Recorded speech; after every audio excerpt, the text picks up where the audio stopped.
وشفاء لما فی الصدور وہدی ورحمۃ للمؤمنین۔ اے لوگو، بے شک تمہارے پاس تمہارے رب کی طرف سے عظیم نصیحت اور اس کے لیے سراسر شفا جو سینوں میں ہے، اور ایمان لانے والوں کے لیے سراسر ہدایت اور رحمت آئی ہے۔ انسان جسم اور روح کا مجموعہ ہے۔ جسم زمینی اجزاء سے بنا ہے، اس کی خوراک بھی زمین سے آتی ہے، جبکہ روح آسمان سے آئی ہے اور اس کی غذا بھی آسمانی ہے۔ انسان دنیا میں کتنی بھی مادی لذتیں حاصل کر لے، لیکن جب تک روح کی نشو و نما کا سامان نہ کرے کبھی خوش نہیں رہ سکتا۔ جس طرح جسم بیمار ہوتا ہے اسی طرح روح بھی بیمار ہوتی ہے۔ قرآن مجید دونوں طرح کی بیماریوں کے لیے شفا ہے، خصوصاً جن کا تعلق دل کے ساتھ ہے۔ قرآن مجید کی جس آیت کا آج ہم مطالعہ کریں گے اس میں اسی حقیقت کی یاد دہانی کرائی گئی ہے کہ یا ایھا الناس، اے لوگو، تمام لوگوں سے خطاب ہے، پوری انسانیت سے۔ اور خطاب کرنے والا کون ہے؟ اللہ رب العزت، جو تمام بادشاہوں کا بادشاہ ہے۔ کیا فرما رہا ہے؟ قد جاءتکم، تحقیق تمہارے پاس آ چکی ہے۔ کیا آ چکی ہے؟ موعظۃ، ایک نصیحت آ چکی ہے۔ کہاں سے آئی ہے؟ من ربکم، تمہارے ہی رب کی طرف سے آئی ہے، یعنی کسی اور کی طرف سے نہیں، اس کی طرف سے جس نے تمہیں پیدا کیا ہے، جو تمہارا خالق و مالک ہے۔ وشفاء لما فی الصدور، اور وہ شفا بھی ہے جو سینوں میں ہے، دلوں میں ہے، جو انسان کے اندر گھٹن ہے، تنگی ہے، تکلیف ہے، اس کا علاج بھی ہے اس قرآن میں۔ وہدن، اور ہدایت بھی ہے، ورحمت، اور رحمت بھی، لیکن کس کے لیے؟ للمؤمنین، مومنوں کے لیے۔ نصیحت اور شفا تو پوری انسانیت کے لیے ہے، اور ہدایت اور رحمت اس کے لیے ہے جو ایمان لائے۔ تو خطاب یہ کیا جا رہا ہے کہ اے لوگو، تمہارے پاس قرآن آ چکا ہے جو تمہارے دلوں کو نرم کرتا ہے۔ موعظت وہ باز ہوتا ہے جو دلوں کو نرم کر دے، اور اس کی وجہ سے تمہارے احوال کی اصلاح ہوتی رہتی ہے، اور یہ تمہارے پاس تمہارے رب کی طرف سے اتارا ہوا ہے۔ تو یہاں پر قرآن مجید کی 4 صفات بیان ہوئی ہیں، اور اس کی خاص خصوصیات ہیں کہ یہ نصیحت ہے، شفا ہے، ہدایت ہے اور رحمت ہے۔ سب سے پہلے موعظت، نصیحت۔ موعظت ایسی نصیحت کو کہتے ہیں جو انسان کی توجہ دنیا کی مشغولیت سے ہٹا کر اللہ کی یاد اور آخرت کے دن کی طرف متوجہ کرے، اور اس سے دلوں میں رقت، دنیا سے بے رغبتی اور آخرت سے لگاؤ پیدا ہو۔ تو قرآن پڑھنے والے پھر ان صفات کے حامل ہوتے ہیں کہ ان کے دل نرم ہو جاتے ہیں اللہ کی یاد سے، اللہ کے اس کلام سے۔ دنیا کے مقابلے میں وہ آخرت کو ترجیح دینے لگتے ہیں، اور ان کاموں سے ان کی دلچسپی بڑھ جاتی ہے جو ان کی آخرت میں زیادہ فائدہ مند ہوتے ہیں۔ دوسری چیز ہے شفا، وشفاء لما فی الصدور، کہ سینوں کے اندر جو بھی بیماریاں ہیں، مثلا شرک ہے، نفاق ہے، حسد ہے، بغض ہے، خود غرضی ہے، بخل ہے، لالچ ہے، ان تمام چیزوں کو دور کرتا ہے قرآن۔ یعنی جو شخص قرآن پڑھنے کا حق ادا کرتا ہے، اس پر عمل کرتا ہے، اس کے دل سے یہ بیماریاں دور ہو جاتی ہیں جو خود انسان ہی کے لیے تکلیف کا باعث ہوتی ہیں۔ تیسری چیز وہدن، اور ہدایت، یعنی یہ قرآن انسان کی زندگی کے تمام شعبوں میں اس کی پوری رہنمائی کرتا ہے۔ وہ فرد کے حقوق کے بارے میں بھی بتاتا ہے، وہ معاشرے کے بارے میں بھی بتاتا ہے، اور اس سے یہ کہ ہر ایک کے دائرہ کار کے بعد، ہر ایک کا دائرہ کار پتہ چلنے کے بعد پھر ایک دوسرے کے حقوق محفوظ ہو جاتے ہیں، کسی پر زیادتی نہیں ہوتی۔ اور چوتھی چیز ہے وَرَحْمَةٌ لِّلْمُؤْمِنِينَ، مومنوں کے لیے رحمت ہے، یعنی دنیا میں بھی باعث رحمت ہے اور آخرت میں بھی باعث رحمت ہے۔ تو بہرحال قرآن شفا بھی ہے، ہدایت بھی ہے، رحمت بھی ہے، اور اپنے رب کی طرف سے ایک بہت بڑا تحفہ ہے ان لوگوں کے لیے جو اسے قبول کرنے والے ہوں۔ قرآن مجید کی دیگر آیات سے بھی پتہ چلتا ہے کہ قرآن شفا اور رحمت ہے۔ سورۃ بنی اسرائیل کی آیت نمبر 82 میں اللہ تعالیٰ فرماتے ہیں وَنُنَزِّلُ مِنَ الْقُرْآنِ مَا هُوَ شِفَاءٌ وَرَحْمَةٌ وَرَحْمَةٌ لِّلْمُؤْمِنِينَ وَلَا يَزِيدُ الظَّالِمِينَ إِلَّا خَسَارًا، اور ہم قرآن میں جو کچھ نازل کرتے ہیں وہ مومنوں کے لیے تو شفا اور رحمت ہے، مگر ظالموں کے خسارے ہی میں اضافہ کرتا ہے۔ مجاہد اور قتادہ کہتے ہیں جو بھی قرآن کے ساتھ مجلس اختیار کرتا ہے تو جب وہ اٹھ کر جاتا ہے تو یا وہ اضافے کے ساتھ اٹھتا ہے یا کمی کے ساتھ اٹھتا ہے۔ یہ اللہ کا وہ فیصلہ ہے جو اس نے کیا ہے کہ یہ ایمان والوں کے لیے سراسر شفا اور رحمت ہے، یعنی جس کے اندر جتنا ایمان ہوگا اتنا ہی وہ اس قرآن سے فائدہ اٹھائے گا، اور جس کے اندر ایمان کی کمی ہوگی، جو اپنی جان پر ظلم کرنے والا ہوگا، اس کو نہ تو قرآن سے کوئی دلچسپی ہوگی، اور اگر وہ قرآن کی مجلس میں بیٹھے بھی، قرآن پڑھے بھی، سمجھے بھی، تو فائدے کی بجائے اس کو نقصان ہی ہوگا، کیونکہ اس کے اندر کے وساوس اس کو اللہ سے اور اس کی کتاب سے اور دور کر دیں گے۔ سورۃ فصلت میں آتا ہے کہ قرآن مومن کے لیے شفا اور ہدایت اور غیر مومن کے لیے بوجھ ہے۔ بنی اسرائیل میں خسارے کا لفظ تھا، یہاں بوجھ کا لفظ ہے۔ قل هو للذین آمنوا ھدی وشفاء والذین لا یؤمنون فی آذانہم وقر وہو علیہم عمی، کہہ دیجئے یہ قرآن ان لوگوں کے لیے جو ایمان لائے ہدایت اور شفا ہے، اور وہ لوگ جو ایمان نہیں لاتے ان کے کانوں میں بوجھ ہے، اور یہ ان کے حق میں اندھا ہونے کا باعث ہے۔ تو اس بات سے ڈرنے کی ضرورت ہے کہ اس کتاب سے انسان ہدایت ہی پائے، کہیں ایسا نہ ہو کہ اگر اس کا حق ادا نہ کیا جائے تو یہ الٹا ہمارے خلاف حجت بنے اور بوجھ بنے، اور پھر ہم حق کی بات سے دور ہوں۔ تو یا ایھا الناس قد جاءتکم موعظۃ من ربکم، تو اس سے یہ پتہ چلتا ہے کہ قرآن میں ہمارے لیے بہت سی نصیحتیں ہیں، اور لیکن یہ نصیحت کس کے لیے ہے؟ جو اس کو سمجھ کر پڑھتا ہے، اس کے معنی کو جان لیتا ہے، اور نصیحت کی غرض سے پڑھتا ہے، نصیحت حاصل کرنے کے لیے پڑھتا ہے، کیونکہ قرآن پڑھنے کے کئی مقاصد ہو سکتے ہیں نا۔ تو جو شخص اس کو ہدایت کے لیے اور نصیحت کے لیے پڑھتا ہے تو اللہ سبحانہ تعالیٰ اس کو عطا فرماتے ہیں۔ واعظ میں عام طور پر بندے کو کچھ چیزوں کی رغبت دلائی جاتی ہے، کچھ چیزوں سے ڈرایا بھی جاتا ہے۔ تو ایک واعظ جو ہوتا ہے وہ ایک ڈاکٹر کی طرح ہوتا ہے، جو مریض کو کچھ چیزوں کے استعمال کا حکم دیتا ہے اور کچھ چیزوں کے استعمال سے روکتا ہے۔ تو قرآن بھی بہت سی چیزوں سے ہمیں روکتا ہے، یعنی اس کا واعظ کیا ہے کہ کچھ چیزوں سے وہ ہمیں روکتا ہے اور کچھ چیزوں کا ہمیں حکم دیتا ہے۔ قرآن کن کن چیزوں سے روکتا ہے؟ مثلا فواحش اور منکرات سے روکتا ہے، ظلم اور زیادتی سے روکتا ہے، اور پھر قرآن کو ذکر بھی کہا گیا ہے۔ جیسے واعظ میں یا نصیحت میں ایک یاد دہانی ہوتی ہے، تو واعظ کا ایک اور لفظ جو ہے وہ ذکر بھی ہے، انا نحن نزلنا الذکر وانا لہ لحافظون، کہ ہم ہی اس نصیحت کو نازل کرنے والے ہیں اور ہم ہی اس کی ضرور حفاظت کریں گے۔ اور ایک اور جگہ پر آتا ہے وَلَقَدْ يَسَّرْنَا الْقُرْآنَ لِلذِّكْرِ فَهَلْ مِن مُدَّكِرٍ، کہ قرآن کو ہم نے نصیحت کے لیے آسان کیا ہے، تو کیا ہے کوئی جو نصیحت حاصل کرے؟ ابن قیم کہتے ہیں کہ قرآن کا نصیحت کے لیے آسان ہونا کئی اقسام پر مشتمل ہے۔ نمبر 1، اس کے الفاظ کو حفظ کے لیے آسان کیا ہے۔ نمبر 2، اس کے معنی کو فہم کے لیے آسان کیا ہے۔ نمبر 3، اس کے اوامر و منہیات پر عمل کرنے کے لیے اس کو آسان بنایا ہے۔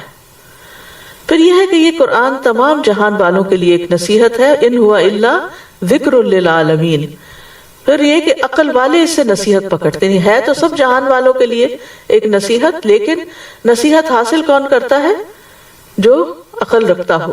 سورۃ صاد میں آتا ہے کتاب انزلناہ الیک مبارک لیدبروا آیاتہ ولیتذکر اولو الالباب، جو کتاب ہم نے آپ کی طرف نازل کی ہے بڑی برکت والی ہے تاکہ لوگ اس کی آیات میں غور و فکر کریں اور اہل عقل اس سے سبق حاصل کریں۔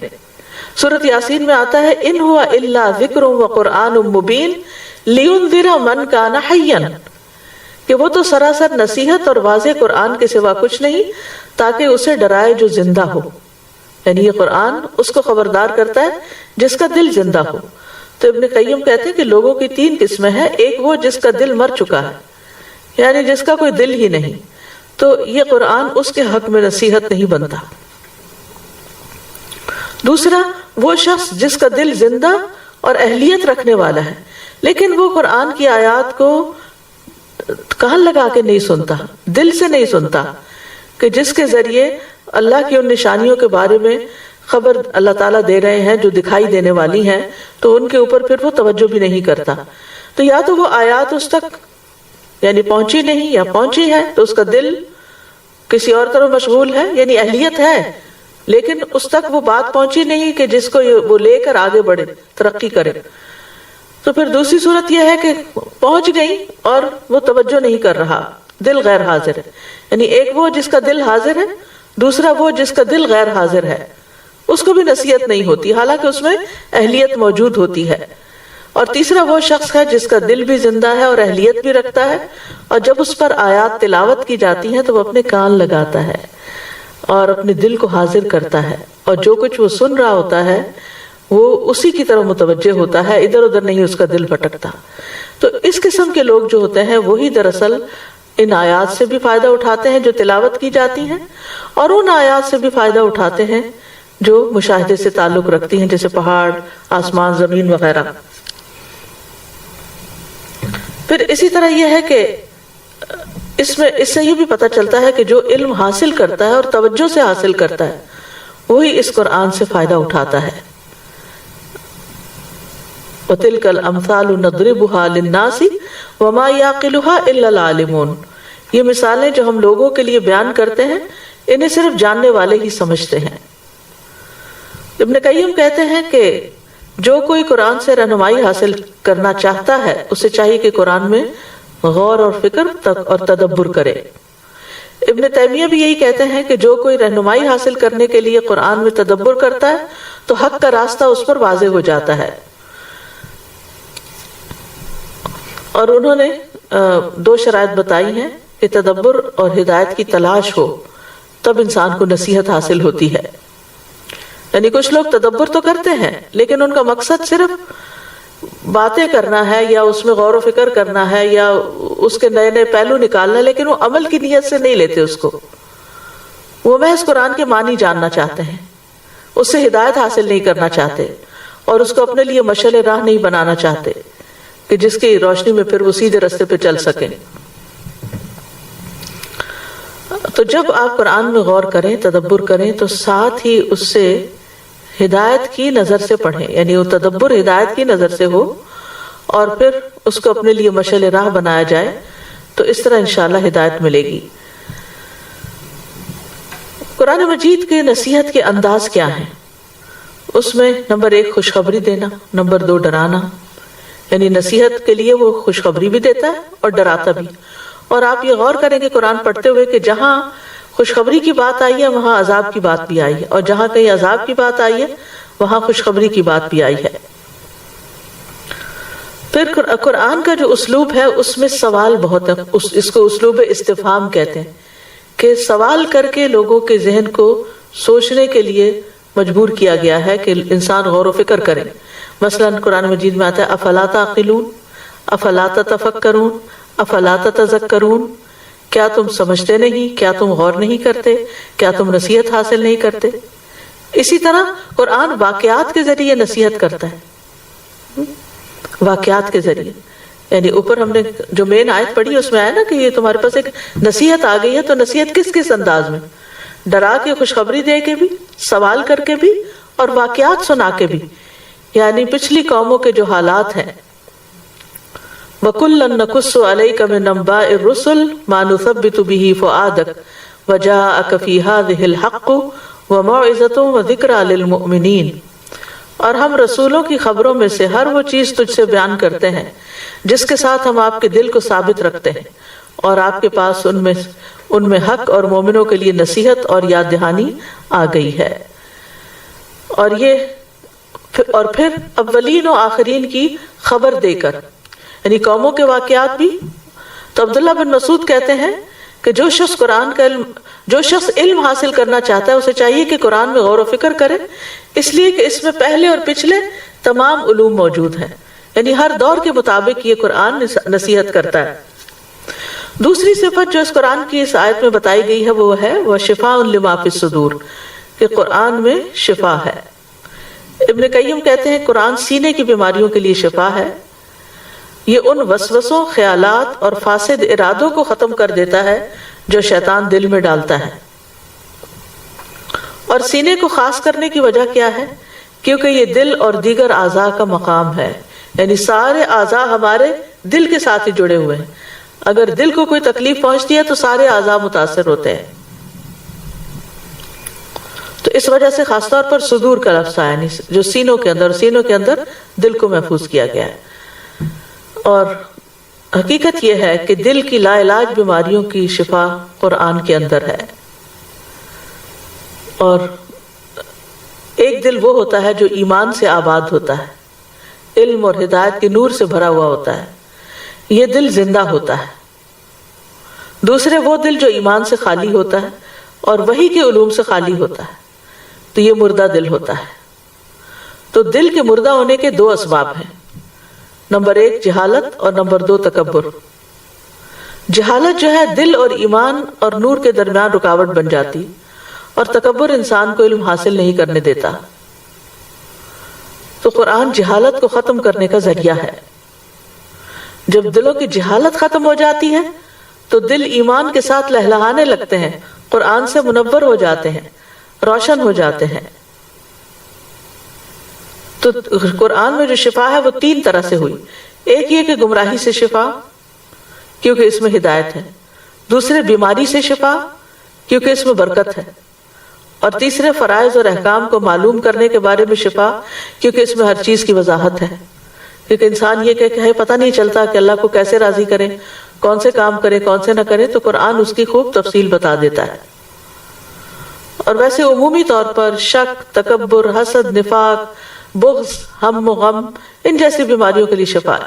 یہ چیزیں انسان کو جو عام طور پر بے چین رکھتی ہیں، جب انسان قرآن کے ساتھ غور و فکر کے ساتھ معاملہ کرتا ہے، اس کو سمجھتا ہے، تو یہ چیزیں بہت چھوٹی معلوم ہوتی ہیں، بہت پیٹی لگتی ہیں کہ یہ میں اپنے دل میں کیا کسی کے بارے میں بات لے کے بیٹھی ہوئی ہوں، یہ تو کوئی مسئلہ ہی نہیں جس کو میں مسئلہ سمجھے ہوئے ہوں، مسائل تو اس سے کہیں زیادہ بڑے۔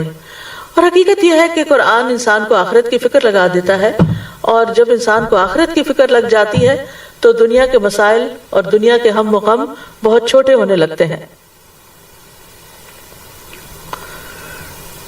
اور حقیقت ہے کہ قرآن اپنے الفاظ اور اپنے معنی اور اپنے مفہوم کے اعتبار سے دلوں پہ اثر رکھتا ہے۔ اگر صرف اس کی خوبصورت انداز سے تلاوت ہی کی جائے تو وہ بھی ایک مرہم کا کام دیتی ہے۔ اسی طرح قرآن کے ذریعے اگر کسی کو نصیحت کی جائے تو وہ بھی دل پہ اثر کرتی ہے۔ تو اس کی نصیحت سے بڑی نصیحت کسی کی نہیں، اس کی نصیحت سے زیادہ قوی نصیحت کسی کی نہیں۔ اور جو شخص قرآن کے بغیر کسی اور چیز پر انحصار کر لیتا ہے وہ گمراہ ہو جاتا ہے، اور جو قرآن سے نصیحت حاصل نہیں کرتا اس کے لیے اور کوئی نصیحت کرنے والا نہیں ہو سکتا۔ یعنی جو اللہ کی نہیں مانتا پھر وہ اور کسی کی کیا مانے گا۔ روحانی بیماریوں میں عام طور پر جیسے نظر، حسد وغیرہ اور جادو یا جنات کا اثر، اس طرح کی بہت ساری چیزیں عمومی طور پر لوگ ان کا شکار ہو جاتے ہیں اور ان کی وجہ سے پریشان رہتے ہیں۔ تو قرآن مجید کی تلاوت کرنے سے، خاص طور پر سورۃ الفاتحہ کی تلاوت کرنے سے ایسی بیماریوں کا علاج ہوتا ہے۔ لیکن اس کا یہ مطلب نہیں کہ قرآن صرف روحانی بیماریوں کا علاج ہے، قرآن جسمانی بیماریوں کے لیے بھی شفا کا باعث ہے، اور قرآن میں ہر بیماری کا علاج موجود ہے۔ ابن قیم کہتے ہیں دلوں اور جسموں کی بیماریوں میں سے کوئی بیماری ایسی نہیں جس کا علاج اس کے سبب کی طرف رہنمائی کا ذریعہ قرآن میں موجود نہ ہو۔ بلکہ امام قرطبی تو کہتے ہیں کہ قرآن کے ہر حرف میں شفا ہے۔ وَنُنَزِّلُ مِنَ الْقُرْآنِ مَا هُوَ شِفَاءٌ وَرَحْمَةٌ، اور ہم قرآن میں جو کچھ بھی نازل کرتے ہیں وہ مومنوں کے لیے شفا اور رحمت ہے۔ یعنی اس کا مطلب یہ ہے کہ ہم نے قرآن کو بطور شفا نازل کیا ہے، کیونکہ اس میں موجود ہر حرف شفا دیتا ہے، اور قرآن سے شفا حاصل کرنا صرف اس کے بعض حصے کے ساتھ ہی مخصوص نہیں، پورا قرآن ہی شفا ہے. یعنی بعض اوقات لوگ صرف ایک ہی چیز کو لے لیتے ہیں اور باقی کو نہیں لیتے، تو اس میں یہ کہ پورا ہی قرآن شفا ہے، کیونکہ کسی بھی قسم کی بیماری رب کے کلام کا مقابلہ نہیں کر سکتی، اس کے آگے نہیں ٹھہر سکتی،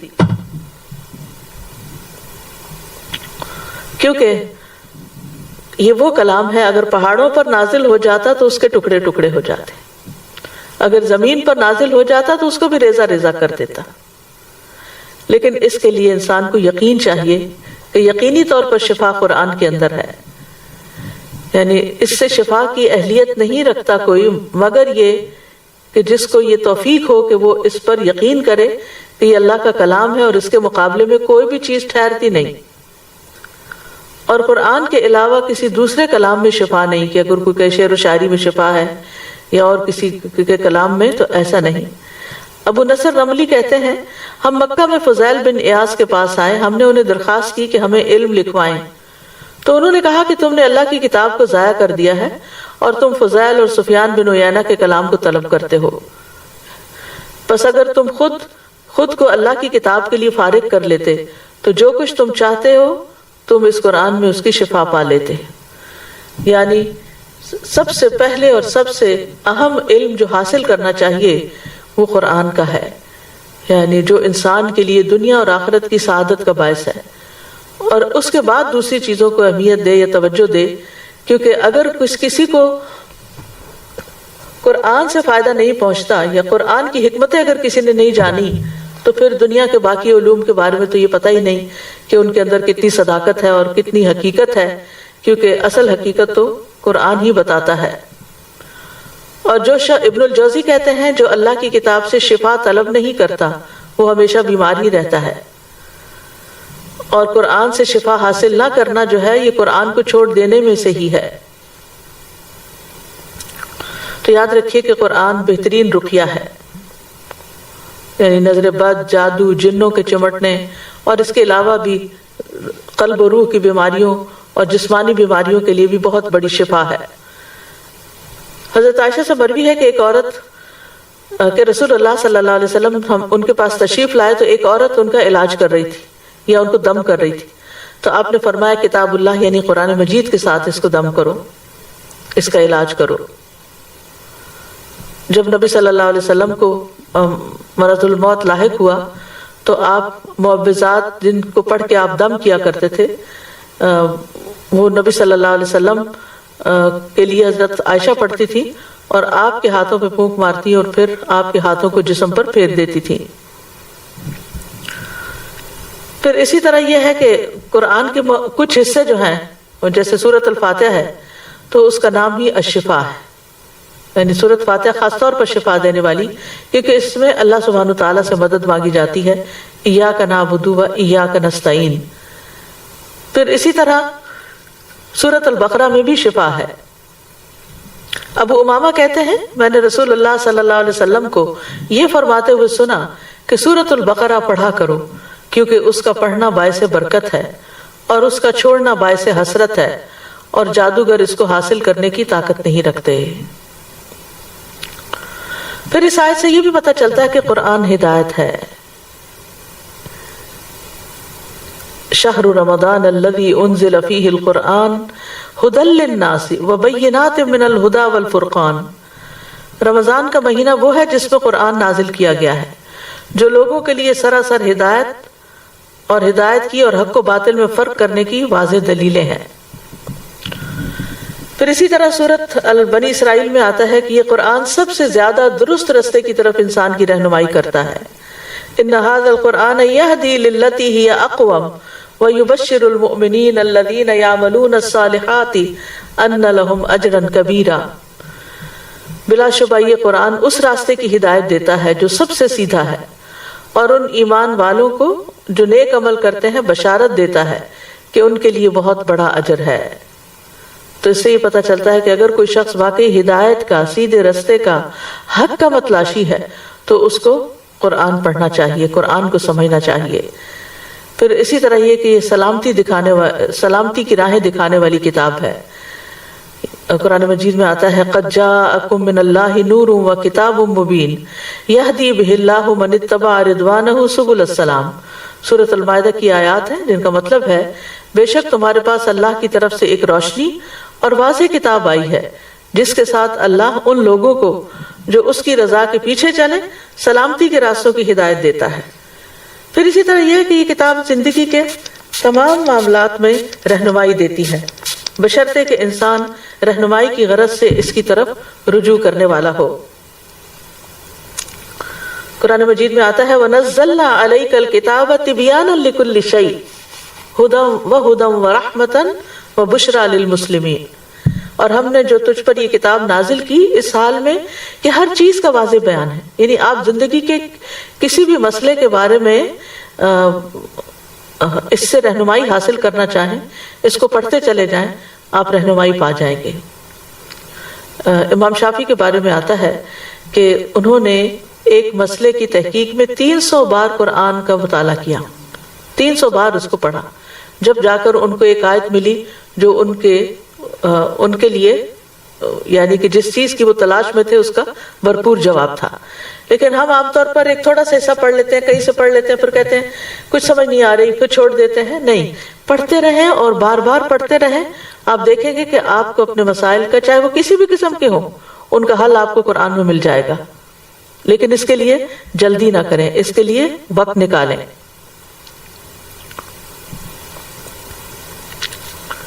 پھر ایک اور جگہ پر صحیح مسلم میں آتا ہے کہ قرآن میں ہدایت اور نور ہے. زید رضی اللہ عنہ سے مروی ہے کہ رسول اللہ صلی اللہ علیہ وسلم نے فرمایا آگاہ رہو اے لوگو, میں ایک انسان ہوں, قریب ہے کہ میرے رب کا بھیجا ہوا میرے پاس آئے تو میں اسے قبول کر لوں, یعنی موت کے فیصلے کو, اور میں تم میں 2 بھاری چیزیں چھوڑے جا رہا ہوں. ان میں سے پہلی اللہ کی کتاب ہے جس میں ہدایت اور نور ہے, تو تم اللہ کی کتاب کو پکڑے رکھو اور اس کے ساتھ مضبوطی سے جڑے رہو. اور آپ نے اللہ کی کتاب پر بہت زور دیا اور اس کی خوب رغبت دلائی. پھر آپ نے فرمایا دوسری چیز میرے اہل بیت ہیں, میں تم لوگوں کو اپنے اہل بیت کے بارے میں اللہ کی یاد دلاتا ہوں, میں تم لوگوں کو اپنے اہل بیت کے بارے میں اللہ کی یاد دلاتا ہوں, میں تم لوگوں کو اپنے اہل بیت کے بارے میں اللہ کی یاد دلاتا ہوں. یہ بات آپ نے 3 بار فرمائی.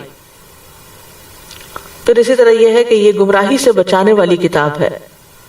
نبی صلی اللہ علیہ وسلم نے فرمایا اللہ عز و جل کی کتاب ہی اللہ کی رسی ہے, جو اس کی پیروی کرے گا وہ ہدایت پر رہے گا اور جو چھوڑ دے گا وہ گمراہی پر رہے گا. جیسے کہ ایک اور آیت میں ایک اور حدیث سے پتہ چلتا ہے کہ یہ اللہ کی رسی ہے, اس کا ایک سرا اللہ کے ہاتھ میں ہے اور دوسرا بندے کی طرف ہے. اب اگر بندہ اس دوسرے سرے کو پکڑ لے گا یعنی قرآن کو مضبوطی سے تھام لے گا تو یقیناً وہ اللہ کا قرب حاصل کرے گا اور اللہ سبحانہ تعالیٰ کے راستے پر ہی چلے گا.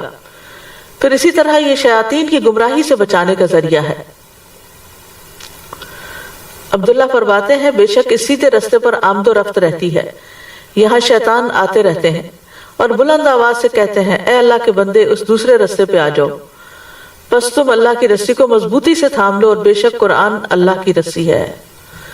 یعنی جب انسان کے دل میں یہ خیالات یا وسوسے آنے لگے کہ اس کام کو چھوڑ کر کچھ اور کر لیا جائے تو پھر نبی صلی اللہ علیہ وسلم کا عبداللہ بن مسعود کی یہ نصیحت یاد رکھیں کہ تم اللہ کی رسی کو مضبوط تھام لو, بے شک قرآن ہی اللہ کی رسی ہے, یعنی اس کو نہیں چھوڑنا.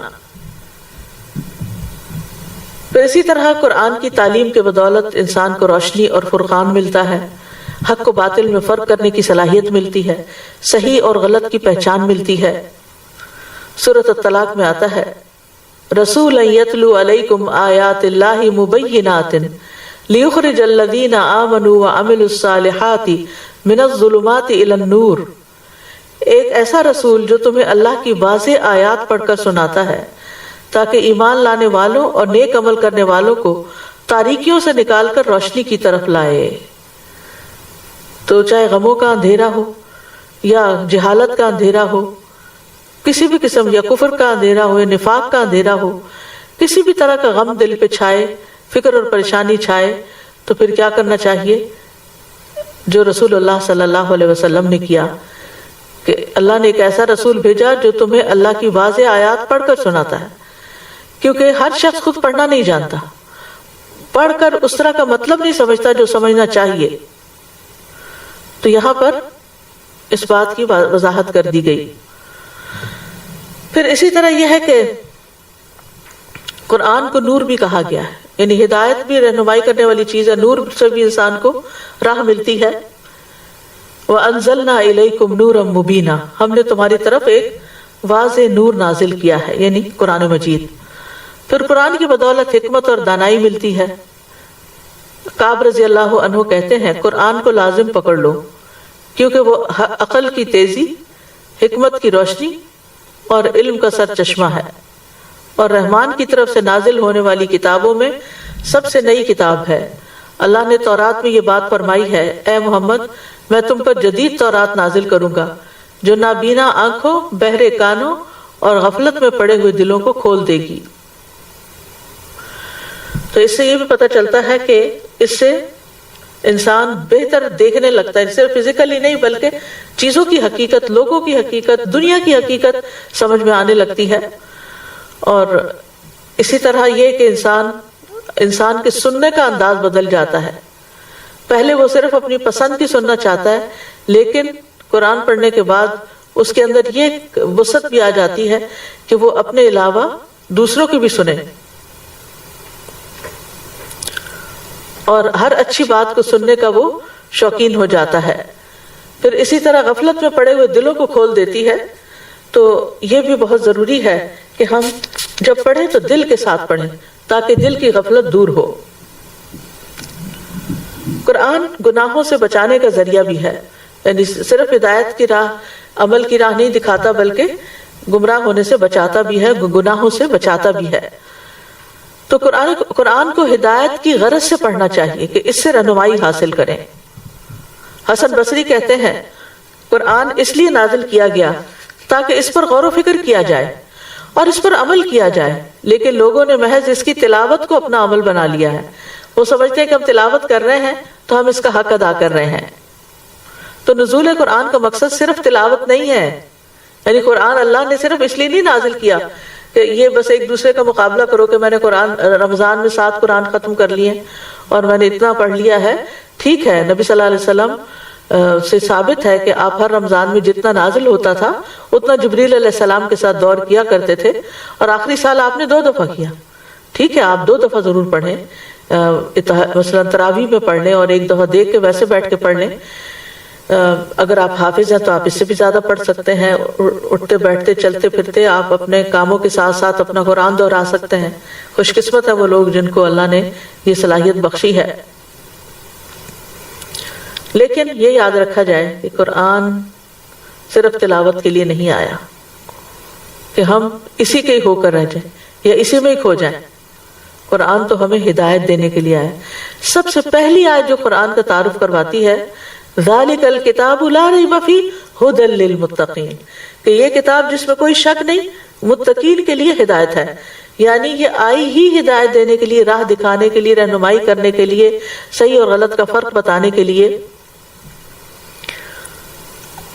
اور پھر جتنا جتنا انسان اس پہ تدبر کرتا جاتا ہے اتنا ہی اس کو رہنمائی بہتر طور پر ملتی جاتی ہے، کیونکہ قرآن پر تدبر سے ہی ہدایت ملتی ہے. ابن تیمیہ کہتے ہیں من تدبر القرآن طالب الہدی منہ تبین لہ طریق الحق، جو ہدایت کی غرض سے، ہدایت کی نیت سے قرآن میں تدبر کرتا ہے اس کے لیے حق کا راستہ واضح ہو جاتا ہے. اور جو تدبر نہ کرے ان کی مذمت بھی کی گئی ہے. افلا یتدبرون القرآن ام علی قلوب اقفالها، تو کیا یہ لوگ قرآن میں غور و فکر نہیں کرتے یا ان کے دلوں پہ تالے پڑے ہوئے ہیں؟ تو بعض لوگوں کو ہو سکتا ہے تدبر کا معنی نہ آتا ہو. تدبر کا مطلب غور و فکر کرنا ہوتا ہے، یعنی پے در پے اس کو پڑھنا ہوتا ہے، ریپیٹیشن کرنی ہوتی ہے اور اس کے مفہوم اور معنی کو مختلف جگہوں سے دیکھ کر، تفسیریں پڑھ کر اس کو بتانا ہوتا ہے، اور خود بھی اور دوسروں کو بھی. پھر قرآن کی محض تلاوت کرنے اور اس پر عمل نہ کرنے والے کی سزا بھی ہے. یعنی ہم سمجھتے ہیں کہ ہم تلاوت کر کے یا صرف پڑھ کے یا دوسروں کو پڑھا کے کامیاب ہو گئے اور یہی کام رہ گیا دنیا میں. تو ایسا نہیں ہے، کیونکہ اگر ہمارا اپنا عمل اس کے مطابق نہیں ہوتا تو بہت سخت وعید ہے. رسول اللہ صلی اللہ علیہ وسلم نے فرمایا میں معراج کی رات ایسے لوگوں پر گیا جن کے ہونٹ آگ کی کینچیوں سے کاٹے جا رہے تھے، جب بھی وہ کاٹے جاتے تو وہ مکمل ہو جاتے۔ میں نے پوچھا ہے جبریل یہ کون لوگ ہیں؟ انہوں نے کہا یہ آپ کی امت کے وہ خطیب ہیں جو وہ بات کہتے تھے جو خود نہیں کرتے تھے۔ بعض اوقات ہم چیز فارورڈ پہ فارورڈ کرتے چلے جاتے ہیں لیکن یہ نہیں سوچتے کہ اس پر ہم نے خود بھی عمل کیا یا نہیں، ہے وہ ہمیں سمجھ بھی آئی یا نہیں۔ بندوں میں سے سب سے بہترین وہ بندے ہیں، حدیث کے مطابق مسند احمد میں آتا ہے، آپ نے فرمایا تم میں سب سے بہتر لوگ وہ ہیں جن کی عمر لمبی ہو اور وہ اچھے عمل کرنے والے ہوں۔ پھر اسی طرح یہ کہ ہمیں احسان کا معاملہ ہر چیز میں کرنا چاہیے، یعنی ہر معاملے میں ہونا چاہیے، صرف عبادت میں نہیں، صرف بندوں کے ساتھ معاملہ کرنے میں نہیں، حتیٰ کہ جانوروں کے ساتھ، انوائرمنٹ کے ساتھ، ہر چیز میں انسان احسان کا رویہ اور درجہ اختیار کرے۔ آپ نے فرمایا اللہ نے ہر چیز کے ساتھ احسان کو واجب کیا ہے، یعنی حدیث ہے صحیح مسلم کی۔ بس جب تم قتل کرو تو اچھے طریقے سے، اور جب تم جانور ذبح کرو تو اچھے طریقے سے، اور تم میں سے ہر ایک کو چاہیے کہ اپنی چھری تیز کر لے اور اپنے ذبیحہ کو راحت پہنچائے۔ یعنی کسی بھی معاملے میں چاہے وہ انتہا درجے کا کوئی کام آتا ہے، یعنی جیسے قصاص میں قتل کا حکم ہے اسلام میں، تو اگر قاتل کو بدلے میں قتل کرنا ہے تو اس کے ساتھ بھی احسان کرو، اسی طرح اگر جانور ذبح کرنا ہے تو اس کے ساتھ بھی احسان کرو۔ اور ہم سب کے لیے اصل میں دیکھا جائے تو زندگی پوری کا امتحان ہے، الذی خلق الموت والحیات لیبلوکم ایکم احسن عملا، کہ تم میں سے اچھے عمل کون کرتا ہے۔ لہٰذا ہم سب کو چاہیے کہ اپنے اسلام میں حسن پیدا کریں، اپنے اسلام کو خوبصورت بنائیں۔ وَمَنْ أَحْسَنُ دِينًا مِّمَّنْ أَسْلَمَ وَجْهَهُ لِلَّهِ وَهُوَ مُحْسِنٌ، اور دین کے لحاظ سے اس سے بہتر کون ہے جس نے اپنا چہرہ اللہ کے لیے تابع کیا جبکہ وہ نیکی کرنے والا ہو، اور اس نے ابراہیم کی ملت کی پیروی کی جو ایک اللہ کی طرف ہو جانے والا تھا، اور اللہ نے ابراہیم کو خاص دوست بنا لیا۔ پھر اسی طرح حقوق العباد جب ہم ادا کریں، حقوق اللہ ادا کریں، عبادت کریں، نبی صلی اللہ علیہ وسلم نے فرمایا تم جہاں کہیں بھی ہو پس تم نے اچھے طریقے سے اللہ کی عبادت کی تو تم جنت کے ساتھ خوش ہو جاؤ، یعنی تمہارے لیے پھر جنت کی بشارت ہے۔ اسی طرح طہارت میں بھی جو آدمی پاکی حاصل کرے عمدہ طریقے سے کرے، پھر یعنی وضو کرے تو اچھے طریقے سے وضو کرے، پھر کھڑا ہو کر 2 رکعتیں نماز ادا کرے تو اپنے دل اور چہرے کے ساتھ اللہ کی طرف توجہ کرنے والا ہو، تو حدیث میں آتا ہے کہ ایسے شخص کے لیے جنت واجب ہو جاتی ہے۔ پھر اخلاق میں احسان، نبی صلی اللہ علیہ وسلم نے فرمایا میرے نزدیک تم سب سے زیادہ محبوب اور آخرت میں مجھ سے سب سے زیادہ قریب تم میں سب سے عمدہ اخلاق والے ہوں گے۔ پھر اسی طرح خادموں کے ساتھ تعلیم و تربیت میں، اور جب کوئی احسان کرتا ہے تو اسے اللہ سبحانہ وتعالیٰ کا ساتھ ملتا ہے، معیت حاصل ہوتی ہے۔ ان اللہ مع الذین اتقوا والذین هم محسنون، بلا شبہ اللہ ان لوگوں کے ساتھ ہے جو اس سے ڈرتے ہیں اور احسان کرنے والے ہیں۔ ایک اور جگہ پر بھی آتا ہے وَإِنَّ اللَّهَ لَمَعَ الْمُحْسِنِينَ، پھر اللہ کی محبت ملتی ہے، اللہ کی رحمت ملتی ہے۔ ان رحمت اللہ قریب من المحسنین، اللہ تعالیٰ کی رضامندی ملتی ہے، دنیا اور آخرت کی بھلائیاں ملتی ہیں۔ للذین احسنوا فی ہذہ الدنیا حسنہ، جن لوگوں نے بھلائی کی ان کے لیے اس دنیا میں بھی بھلائی ہے۔ احسان کے بدلے اللہ کے بندے پر، یعنی احسان کے بدلے اللہ بندے پر احسان فرماتے ہیں۔ هل جزاء الاحسان الا الاحسان، احسان کی وجہ سے انسان کے اندر ایک شرح صدر حاصل ہوتا ہے، ایک خوشی حاصل ہوتی ہے، نفس کی پاکیزگی حاصل ہوتی ہے۔ احسان کی وجہ سے علم اور حکمت ملتا ہے، احسان کرنے والا شخص گناہ سے محفوظ رہتا ہے۔ احسان کرنے والا دراصل اپنے آپ پر احسان کر رہا ہوتا ہے، اور اللہ سبحانہ وتعالیٰ اس کو مزید فضل سے بھی نوازتے ہیں۔ وَسَنَزِيدُ الْمُحْسِنِينَ، اجر عظیم کا وعدہ ہے، ہر خوف اور غم سے پاک ہوں گے وہ لوگ جو محسنین ہیں۔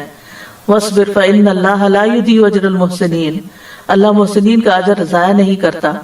احسان نعمتوں میں اضافے کا سبب ہے، احسان ایمان کا مغز ہے۔ احسان کرنے کا سب سے زیادہ حقدار وہ شخص ہے جس پر اللہ احسان کرے، یعنی اگر اللہ نے آپ کو نعمتیں عطا کی ہیں تو پھر آپ ان میں دوسروں کو شریک کریں، یہ سب سے بہترین احسان ہے۔ تیسری چیز ایتاء ذی القربہ، جس پر ہم نے کل بھی بات کی صلہ رحمی کے حوالے سے کہ اللہ تعالیٰ رشتہ داروں کو دینے کا حکم دیتا ہے، اور یہاں بھی اللہ سبحانہ تعالیٰ نے خاص طور پر رشتہ داروں کا ذکر کیا کہ ان کے ساتھ احسان کیا جائے۔ اکثر لوگ اس سے غافل ہو جاتے ہیں اور ان کے حق میں سستی کر جاتے ہیں، یا احسان کرنے میں یعنی حق دینے میں سستی کر جاتے ہیں۔ قرض لیا تو واپس نہیں لوٹایا، وعدہ کیا تو پورا نہ کیا، اور یہ اپنے فرائض ادا کرنا، کمٹمنٹس نبھانا، یہ عدل ہے۔ اور پھر اس سے بڑھ کر دینا، یعنی کمٹمنٹ نہیں بھی کی پھر بھی مزید دینا، یہ احسان ہے۔ تو رشتہ داروں کے ساتھ احسان کرنا سب سے پہلے انہی سے آغاز کرنا چاہیے، کیونکہ رشتہ داری نبھانے سے برکتیں حاصل ہوتی ہیں۔ ابن عمر کہتے ہیں جو اپنے رب کا تقوی اختیار کرے اور صلہ رحمی کرے، اس کی موت میں تاخیر کر دی جاتی ہے، اس کے مال میں اضافہ کر دیا جاتا ہے، اس کے گھر والے اس سے محبت کرنے لگتے ہیں، اور قیامت کے دن رشتہ داروں کے حقوق کا سوال کیا جائے گا۔ جب کوئی رشتہ دار، حدیث میں آتا ہے، سلسلہ صحیحہ کی حدیث ہے، جب کوئی رشتہ دار اپنے کسی قرابت دار کے پاس جا کر کسی ایسی زائد چیز کا سوال کرتا ہے جو اللہ نے اسے عطا کی ہوتی ہے لیکن وہ اس میں بخل کرتا ہے، تو ایسے آدمی کے لیے قیامت کے دن جہنم سے سانپ نکالا جائے گا جو اپنی زبان نکالے ہوئے ہوگا، اور جسے شجاع کہتے ہوں گے، ایسے آدمی کا طوق بنا دیا جائے، یعنی اس آدمی کا طوق بنا دیا جائے گا۔ یعنی ایک ضرورت مند ہے، محتاج ہے، اور دوسرے کے پاس ضرورت سے زائد ہے لیکن وہ محتاج کو نہیں دیتا، تو پھر اس کا انجام اتنا بھیانک ہوگا۔ تو یہ تھی وہ تین چیزیں جن کا اللہ نے حکم دیا، عدل، احسان اور رشتہ داروں کو دینے کا۔ اور تین وہ چیزیں جن سے اللہ تعالیٰ نے روکا ہے، ان میں سب سے پہلے فحشاء ہے۔ فحشاء سے مراد تمام محرمات ہیں، یعنی وہ چیزیں جنہیں اللہ تعالیٰ نے حرام قرار دیا ہے، تمام نافرمانیاں۔ دوسرا اس کا معنی زنا کیا گیا ہے کہ فحشاء سے مراد زنا ہے۔ پھر اسی طرح کبیرہ گناہوں کو بھی فحشاء کی کیٹیگری میں ڈالا گیا، شرک باللہ، ناحق قتل، زنا، چوری، عجب اور تکبر، مخلوق کو حقیر سمجھنا، اور دیگر تمام فواحش۔ تو فحش کا اصل معنی ہوتا ہے مقبول حد سے تجاوز کرنا، یعنی کوئی چیز اپنی پسندیدہ حد سے باہر نکل جائے۔ ابن عاشور کہتے ہیں کہ فحشاء فاحشہ کا اسم ہے، اور فحش کہتے ہیں مقبول حد سے تجاوز کرنے کو۔ تو فاحشہ سے مراد ایسا کام ہے جو حد سے آگے بڑھا ہوا ہو، جو حد لوگوں کے ہاں مقبول ہو اس سے زائد کیا جائے۔ یعنی شریعت میں کسی بات یا کام کی جس حد تک اجازت دی گئی ہو، اس حد سے آگے بڑھنا جو ہے یہ فاحشہ شمار ہوتا ہے۔ اور منکر سے مراد وہ قول یا فعل ہے جس کو شریعت برا سمجھتی ہو اور اس کے واقع ہونے کو اچھا نہ سمجھتی ہو۔ تو گویا فاحشہ اور منکر، فحشاء اور منکر دونوں کو یکجا کیا جا سکتا ہے، اس میں دونوں کی مذمت کے پہلو مختلف ہونے کو ملحوظ رکھا جائے گا۔ یعنی اگر وہ زیادہ قابل مذمت ہوگا تو فاحشہ ہوگا، اور کم قابل مذمت ہوگا تو منکر ہوگا، یعنی دونوں کا فرق بھی یہاں پتہ چل جائے۔ فواحش کبیرہ گناہوں سے بھی بڑے گناہ ہیں، یعنی اور فحش کا تعلق قول اور عمل سے بھی ہے، یعنی گھٹیا باتیں کرنا، گالی گلوچ کرنا، یہ تمام چیزیں قول کے فحش سے تعلق رکھتی ہیں، اور عمل میں زنا، قوم عمل لوط اور دیگر اسی طرح کی برائیاں۔ اور منکر ہر وہ کام جسے شریعت اور دیگر لوگ برا خیال کرتے ہیں اور اس کے کرنے سے منع کریں، یہ معروف کی اپوزٹ ہے۔ تو فحاشی کی ہمارے دین میں حرمت بتائی گئی ہے۔ قرآن مجید میں آتا ہے قل انما حرم ربی الفواحش ما ظہر منها وما بطن والاثم والبغی بغیر الحق، کہہ دیجئے میرے رب نے تو صرف بے حیائیوں کو حرام کیا جو ان میں سے ظاہر ہے اور جو چھپی ہوئی ہے، اور گناہ کو اور ناحق زیادتی کو، اور یہ کہ تم اللہ کے ساتھ شریک ٹھہراؤ جس کی اس نے کوئی دلیل نہیں اتاری، اور یہ کہ تم اللہ پر وہ کہو جو تم جانتے نہیں۔ نبی صلی اللہ علیہ وسلم نے فرمایا اللہ سے زیادہ اور کوئی غیرت مند نہیں، اسی لیے اس نے بے حیائیوں کو حرام قرار دیا ہے، خواہ وہ ظاہر میں ہوں یا پوشیدہ ہوں۔ اللہ فحش کا حکم نہیں دیتا لیکن شیطان فحش کا حکم دیتا ہے۔ قل ان اللہ لا یامر بالفحشاء، کہہ دیجئے بے شک اللہ بے حیائی کا حکم کبھی نہیں دیتا، اور شیطان انما یامرکم بالسوء والفحشاء وان تقولوا علی اللہ ما لا تعلمون، اور وہ تمہیں برائی اور بے حیائی کا حکم دیتا ہے اور یہ کہ تم اللہ پر وہ بات کہو جو تم جانتے نہیں ہو۔ قرآن مجید میں فحش سے بچنے والوں کی تعریف بھی کی گئی ہے. سورۃ شورى میں آتا ہے والذین یجتنبون کبائر الاثم والفواحش واذا ما غضبوا هم یغفرون. وہ لوگ جو بڑے بڑے گناہوں اور بے حیائیوں سے بچتے ہیں اور جب بھی غصے میں ہوتے ہیں تو معاف کر دیتے ہیں. نبی صلی اللہ علیہ وسلم نے فرمایا مومن نہ تو تانا دینے والا ہوتا ہے، نہ لعنتیں کرنے والا، اور نہ فحش کلامی کرنے والا ہوتا ہے، اور نہ گالی گلوچ کرنے والا. غصے میں انسان کو عام طور پر نہیں پتہ چلتا کہ اس کے منہ سے کیا نکل رہا ہے. جو بھی ہو انسان کو اس بات کا یقین ہونا چاہیے کہ اس کے منہ سے نکلا ہوا ہر لفظ لکھا جا رہا ہے اور اس کا حساب ہوگا. لہٰذا وہ جب بات کرے تو اپنے آپ کو فحش باتوں سے بچا لے، ظلم اور زیادتی کی باتوں سے بچا لے، کیونکہ فحش کلامی سے اللہ تعالیٰ نفرت کرتے ہیں. عبداللہ بن مسعود سے روایت ہے کہ مومن کے اخلاق میں سب سے زیادہ قابل ملامت بےہودہ گوئی، فضول باتیں کرنا، لچر قسم کی گفتگو کرنا، فحش باتیں. اور قیامت کی نشانیوں میں سے یہ بتایا گیا کہ یقیناً فحش گوئی کرنا، بتکلف بےہودہ گوئی کرنا، قطع رحمی کرنا، خائن کو امین اور امانت دار کو خائن سمجھنا علامات قیامت میں سے ہے. تو لازم ہے کہ انسان فحش باتوں سے، فحشاء سے توبہ کرے. اور فحشاء کا دوسرا معنی زنا بھی کیا گیا ہے. فحاشی کی بدترین قسم ہے زنا اور لواطت. اور لواطت کے بارے میں آتا ہے اتأتون الفاحشۃ، زنا کے بارے میں آتا ہے ولا تقربوا الزنا انہ کان فاحشۃ وساء سبیلا، زنا سے کے قریب بھی نہ جاؤ، وہ تو بے حیائی کا کام ہے اور بہت برا راستہ ہے. زنا جو ہے وہ ایمان سے محروم کر دینے والا فعل ہے. حدیث میں آتا ہے زنا کرنے والا جب زنا کرتا ہے تو وہ مومن نہیں رہتا، جب چور چوری کرتا ہے تو مومن نہیں رہتا، شرابی جب شراب پیتا ہے تو وہ مومن نہیں رہتا.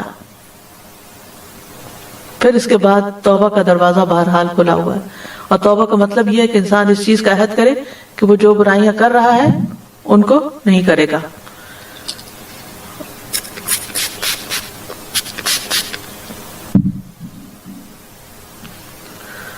یہ اللہ سبحانہ و تعالیٰ کو غیرت دلانے والا فعل ہے. نبی صلی اللہ علیہ وسلم نے فرمایا اے محمد کی امت، اللہ کی قسم اس بات پر اللہ سے زیادہ غیرت اور کسی کو نہیں آتی کہ اس کا کوئی بندہ یا بندی زنا کرے. اے امت محمد، واللہ جو کچھ میں جانتا ہوں اگر تمہیں بھی معلوم ہو جائے تو تم ہنستے کم اور روتے زیادہ. پھر یہ اللہ کے عذاب کو دعوت دینے والا فعل ہے. رسول اللہ صلی اللہ علیہ وسلم نے فرمایا جب کسی بستی میں زنا اور سود ظاہر ہو جائے تو تحقیق انہوں نے اپنے نفسوں پر اللہ کے عذاب کو حلال کر لیا.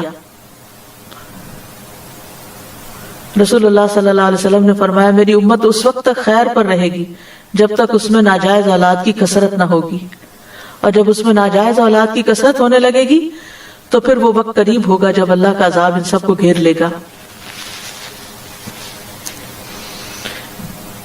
اسی طرح ایک اور موقع پر آپ نے فرمایا اے عرب کی ہلاکت، اے عرب کی ہلاکت، میں تم سے جس چیز کے بارے میں سب سے زیادہ ڈرتا ہوں وہ زنا اور مخفی شہوت ہے. تو اس لیے انسان کو ایسی چیزوں کے قریب بھی نہیں جانا چاہیے. اسی لیے آنکھوں، زبان، ہاتھوں اور دل کی اور شرمگاہ کی حفاظت اور ان چیزوں کے بارے میں الگ الگ تعلیمات دی گئی ہیں. زنا کی برزخ کی زندگی میں سزا بھی بتائی گئی ہے. صحیح بخاری میں آتا ہے نبی صلی اللہ علیہ وسلم نے فرمایا آج رات میں نے ایک خواب دیکھا. آپ کو معلوم ہے کہ انبیاء کے خواب بھی وحی کی ایک قسم ہوتے ہیں اور سچے ہوتے ہیں. کہ دو آدمی میرے پاس آئے، انہوں نے میرے ہاتھ تھام لیے اور وہ مجھے ارض مقدس کی طرف لے گئے، پھر عالم بالا لے گئے. ہم آگے بڑھے تو ایک تنور جیسے گڑھے کی طرف چلے جس کا اوپر کا حصہ تو تنگ تھا لیکن نیچے سے خوب کھلا. نیچے آگ بھڑک رہی تھی. جب آگ کے شعلے بھڑک کر اوپر کو اٹھتے تو اس میں جلنے والے لوگ بھی اوپر آ جاتے اور ایسا معلوم ہوتا کہ اب وہ باہر نکل جائیں گے. لیکن جب شعلے دب جاتے تو لوگ بھی نیچے چلے جاتے. اس تنور میں ننگے مرد اور عورتیں تھیں. میں نے پوچھا یہ کیا ہے؟ انہوں نے کہا جنہیں تم نے تنور میں دیکھا وہ زناکار لوگ تھے.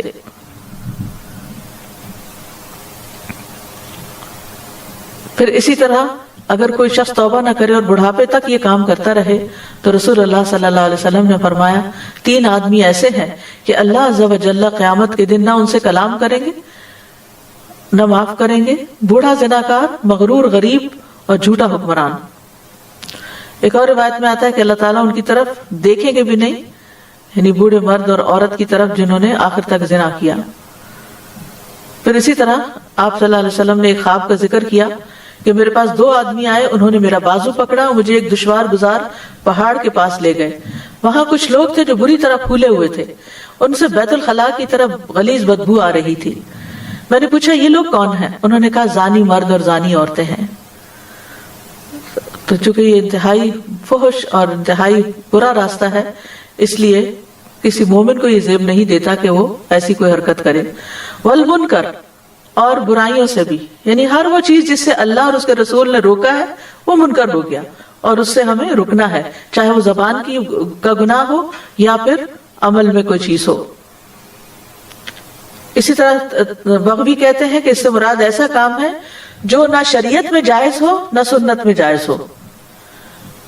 منکر سے مراد، منکر کی ایک تعریف یہ بھی کی گئی کہ ایسی برائیاں جن کا عقل انکار کرتی ہو۔ منکر کا لفظی معنی انکار کیا گیا، یعنی جس کا عقل اور فطرت انسانی بھی اس کو برا سمجھتی ہو۔ تو جو شخص برائیوں سے بچے گا، اللہ سبحانہ وتعالیٰ نے اس سے بخشش کا وعدہ کیا ہے، اور حرام چیزوں سے اجتناب کرنے والے کے لیے خوشخبری ہے۔ رسول اللہ صلی اللہ علیہ وسلم نے فرمایا، جو شخص اس حال میں آئے کہ اللہ کی عبادت کرتا ہو، اس کے ساتھ کسی کو شریک نہ ٹھہراتا ہو، نماز قائم کرتا ہو، زکوٰۃ ادا کرتا ہو، رمضان کے مہینے کے روزے رکھتا ہو، اور کبیرہ گناہوں سے اجتناب کرتا ہو، یعنی منکرات سے انکار کرتا ہو، تو اس کے لیے جنت ہے، یا یہ کہ وہ جنت میں داخل ہوگا۔ اور پھر آپ نے کچھ کبیرہ گناہوں کی ڈیٹیل بتائی۔ پھر اسی طرح یہ ہے کہ منکرات میں صرف وہ منکرات نہیں جو لوگ جن کو منکر کہیں اور وہ عقل منکر کہے اور جو ظاہر میں ہوں، بلکہ چھپ کے کی جانے والی برائیاں بھی منکرات میں شامل ہیں۔ نبی صلی اللہ علیہ وسلم نے فرمایا، میں اپنی امت کے ان لوگوں کو جانتا ہوں جو قیامت کے دن سفید تہامہ پہاڑوں کی مثل ڈھیروں نیکیاں لے کر آئیں گے، لیکن اللہ ان کی نیکیوں کو فضا میں پھیلے ہوئے غبار کے باریک ذروں کی طرح کر دے گا۔ بے شک وہ تمہارے بھائی ہوں گے، تمہاری نسل سے ہوں گے، رات کو تمہاری طرح قیام بھی کریں گے، لیکن وہ تنہائیوں میں اللہ کے حرام کردہ امور کا ارتکاب کریں گے جن سے ان کو روکا گیا ہو، یعنی چھپ کے ایسی چیزیں دیکھنا، کرنا، ایسے غلط کام کرنا، حرام کام کرنا کہ جس سے اللہ اور اس کے رسول نے منع کیا ہے۔ یعنی اندر سے کچھ اور باہر سے کچھ، یعنی باہر سے نیک نظر آنا، نیکوں والے کام کرنا، لیکن چھپ چھپ کے مثلاً غیر مرد اور عورت کا آپس میں بے حیائی کی باتیں کرنا، یا اسکرین پر ایسے مناظر دیکھنا، چھپی یا کھلی دوستیاں رکھنا، یہ تمام چیزیں غیر شرعی دوستیاں مراد ہیں، یہ سب چیزیں اس میں آتی ہیں۔ یعنی ان کے اعمال کو اللہ تعالیٰ چاہے کتنے بھی زیادہ ہوں، قیام اللیل کتنا مشکل کام ہے، لیکن غبار بنا کے اڑا دے گا۔ پھر تیسری چیز جس سے منع کیا گیا وہ بغی ہے۔ بغی کا لفظی معنی ہوتا ہے ظلم۔ بغى علی الناس بغیا کا معنی ہے اس نے ظلم اور زیادتی کی۔ تو لغت میں بغی کے 2 معنی ہیں بیسیکلی، ایک ہے طلب کرنا، ذالک ما کنا نبغی، یہ چیز تھی جو ہم تلاش کر رہے تھے، اور دوسرا ظلم کے معنوں میں ہے۔ تو یہاں جو ہے ظلم اور زیادتی کے معنوں میں، فساد کے معنوں میں استعمال ہوا ہے اس آیت کے اندر۔ یعنی جب کسی سے معاملہ کرتے ہوئے انسان حد سے بڑھ جائے تو وہ اس پر بغاوت کر رہا ہوتا ہے، اور وہ حد سے بڑھ کے کسی کے ساتھ جو کچھ کر رہا ہوتا ہے اس سے کچھ طلب بھی کر رہا ہوتا ہے۔ بغی کا تعلق بھی انسانوں کے حقوق سے بھی ہے اور اللہ کے حقوق سے بھی ہے۔ بغی یہ ہے کہ انسانوں کے ساتھ ظلم اور زیادتی کا معاملہ کیا جائے، اور ایک بغی یہ ہے کہ جو بہت خطرناک ہے کہ اللہ عز و جل کے ساتھ معاملہ کرنے میں بغاوت اختیار کی جائے۔ اللہ سبحانہ تعالیٰ کے ساتھ بغی کیا ہے؟ شرک، ان الشرک لظلم عظیم، اللہ کی آیات کا انکار بھی بغی ہے۔ وما اختلف فيه الا الذين اوتوه من بعد ما جاءتهم البينات بغيا بينهم، اس میں اختلاف انہی لوگوں نے کیا جنہیں وہ دی گئی تھی اس کے بعد کہ ان کے پاس واضح دلیلیں آ چکی، آپس کی ضد کی وجہ سے۔ بغیا بینہم، اللہ کی مخلوق پر زیادتی کرنا بھی بغی ہے، یعنی چاہے انسان ہو یا دوسرے جانور ہو، لوگوں کے جان، مال، ناموس، عزت، ان پر ظلم و زیادتی کا ارتکاب کرنا، یہ سب چیزیں بغی میں آ جاتی ہیں۔ یعنی اللہ کی مخلوق میں سے کسی ایک پر بھی ذرے سے لے کے ہاتھی تک بھی اگر کوئی کسی پر زیادتی کرتا ہے تو بغی شمار ہوتا ہے۔ اللہ سبحانہ وتعالیٰ نے مسلمان کی جان، مال اور عزت کی حرمت رکھی ہے اور ایک دوسرے پر حرام کی ہیں یہ چیزیں، ظلم کو بھی حرام کیا ہے۔ نبی صلی اللہ علیہ وسلم نے فرمایا ہر مسلمان دوسرے مسلمان کا بھائی ہے، نہ اس پر ظلم کرتا ہے، نہ اسے رسوا کرتا ہے، نہ اسے حقیر سمجھتا ہے۔ تو زیادتی پھر کیسے کرے گا اگر وہ اس کو اس کا مقام دے۔ کسی مسلمان پر بھی زیادتی کرنا اللہ کی ناراضگی کا باعث بنتا ہے۔ رسول اللہ صلی اللہ علیہ وسلم نے فرمایا جو جھوٹی قسمیں کھائے تاکہ کسی کا مال جو اس کے ذمہ واجب ہے اس کو ہضم کر لے تو وہ اللہ سے اس حال میں مرے گا کہ اللہ اس پر ناراض ہوگا۔ اسی طرح غیبت، چغلخوری، یہ سب چیزیں بغی میں شمار ہوتی ہیں اور دوسرے کے ساتھ یعنی دوسرے کی عزت پر حملہ آور ہونا ہوتا ہے۔ اسی طرح بعض گناہ ایسے ہیں جن کو عام طور پر لوگ چھوٹا سمجھتے ہیں حالانکہ وہ اللہ کے نزدیک بہت بڑے ہوتے ہیں۔ اس میں جیسے کسی کی زمین پر قبضہ کر لینا، اگر کوئی ایک بالشت بھی قبضہ کرتا ہے تو قیامت کے دن 7 زمینوں کا طوق اس کے گلے میں ڈالا جائے گا۔ پھر مسلمان کی عزت پامال کرنا، جو کسی کی غیبت وغیرہ کرتا ہے، دنیا میں زیادتی کرتا ہے تو قیامت کے دن اس کے ساتھ کیا ہوگا۔ انس بن مالک کہتے ہیں کہ رسول اللہ صلی اللہ علیہ وسلم نے فرمایا جب میرے رب عز و جل نے مجھے معراج عطا کی تو میں ایک قوم پر گزرا، ان کے ناخن تانبے کے تھے، وہ ناخنوں سے اپنے چہرے اور سینے کو رچ رہے تھے۔ میں نے کہا یہ لوگ کون ہیں اے جبریل؟ انہوں نے کہا یہ وہ لوگ ہیں جو لوگوں کا گوشت کھاتے تھے اور ان کی عزت کے درپے رہتے تھے، یعنی جنہوں نے دوسروں کے ساتھ دنیا میں زیادتی کی وہاں ان کے ساتھ یہ ہوگا۔ پھر اسی طرح کام کروا کے اجرت نہ دینا، تو ایسے لوگ بھی قیامت کے دن نبی صلی اللہ علیہ وسلم نے فرمایا کہ ان کا مد مقابل قیامت کے دن میں ہوں گا، یعنی ان کے مقابلے میں۔ یعظکم لعلکم تذکرون، وہ تمہیں نصیحت کرتا ہے تاکہ تم نصیحت پکڑو۔ کیوں کرتا ہے؟ اصلاح کرنے کے لیے، نقصان سے بچانے کے لیے، تمہارے فائدے کے لیے۔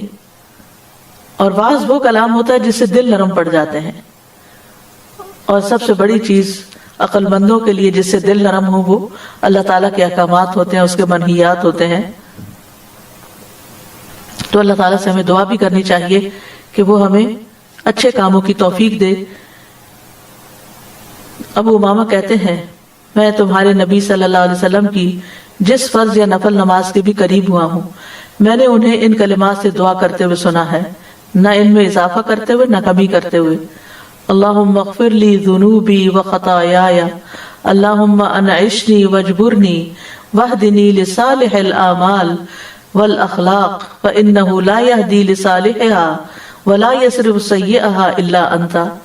اے میرے اللہ میرے گناہوں اور میری خطاؤں کو معاف کر دے، اے اللہ مجھے تندرست کر دے،